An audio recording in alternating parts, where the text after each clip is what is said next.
What up, Fight World? It's your boy Ego, and I'm back with some more boxing. Make sure you guys hit the subscribe button, hit the like button. Now I guess the cat's out of the bag so I can talk about it.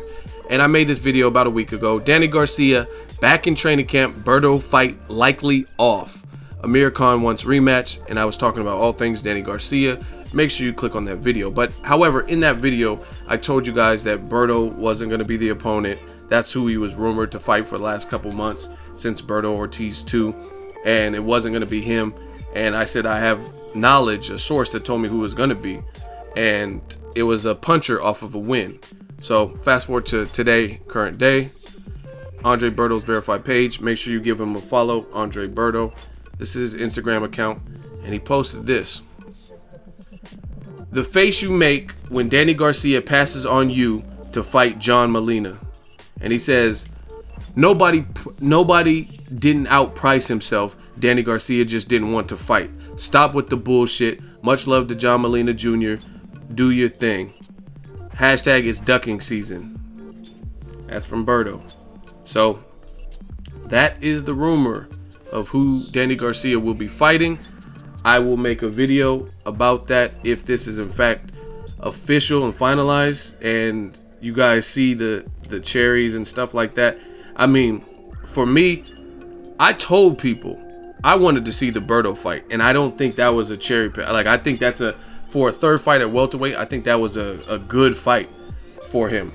John Molina, that's my dude. Shout out to him. Follow each other on Snap and stuff like that. That's not the fight I want to see personally. I think there's good fights for John Molina and Danny Garcia. Stylistically, Danny Garcia does pretty well. That's what I always look like. That's why some people are like, oh, how do you get your fight predictions right? I look at stylistic matchups. And John Molina Jr., he's a puncher, but he's a puncher at, I think his last fight was at 140. I think he's been fighting at 140. So Danny Garcia moving up to welterweight, and his first fight, Paulie Malignaggi, okay, light puncher off a long layoff, and he had been stopped by Sean Porter. Cool, you're getting your feet wet with the new division, got to stop it. Then Robert Guerrero, okay, a guy that Keith Thurman had recently beat. And now it's about time you start fighting like a true welterweight. You know what I mean? Like a guy who maybe had some good welterweight performances. And John Molina, to my knowledge, he's been fighting at 140. So it really doesn't make sense to me for Danny Garcia.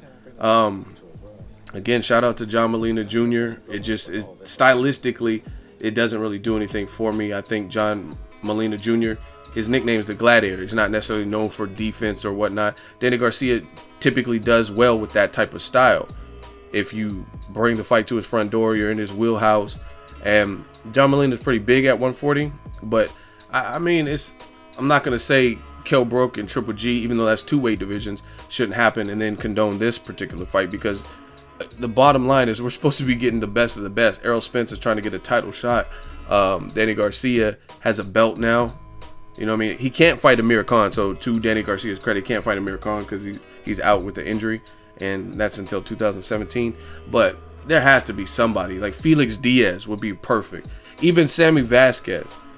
Even maybe Aaron Martinez. But it just, John Molina Jr., like I said, I much would have preferred the Berto fight. I think that stylistically is a better fight. Berto is a solid welterweight. Met him. He's always in shape. He's disciplined. And he has speed, power. Coming off of a knockout win over Victor Ortiz. I covered that fight live in Carson, right? That made a lot more sense, a Berto fight. But I guess the rumor has it, or whatever, maybe from Danny Garcia's side, is that Berto priced himself out, and he took to his social media to clear the air, said, man, I didn't price myself out. You just don't want to fight. Stop with the bullshit. Let me know what you think. I know Danny Garcia, he's gonna go through hell in the comment section for this. I mean, look, this is Berto's page, Cherry Garcia.